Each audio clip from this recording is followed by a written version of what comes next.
Hello guys, welcome back to my channel. आज की video में हम आपको बताते हैं कि डाटा इंटर कैसे करते हैं। मैं आपको ऐसा शॉर्टकट बताने वाला हूं जिससे आप 10 मिनट के डाटा 1 मिनट में इंटर कर सकते हैं। सबसे पहले हम ऊपर वाले सारे टेक्स्ट को सिलेक्ट करते हैं। उसके बाद अल्ट के साथ EIS प्रेस करते हैं। उसके बाद हम ओके क्लिक कर देते हैं। ओके करने के बाद हमारे सामने ऐसा पेज ओपन हो जाता है। इसमें हम सारे डाटा ऐड कर देते हैं।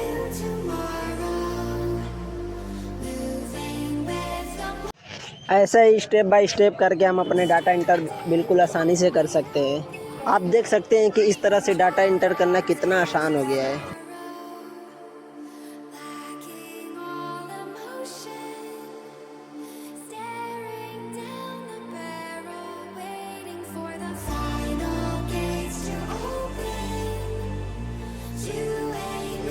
वीडियो अगर अच्छा लगा हो तो लाइक कमेंट सब्सक्राइब करें।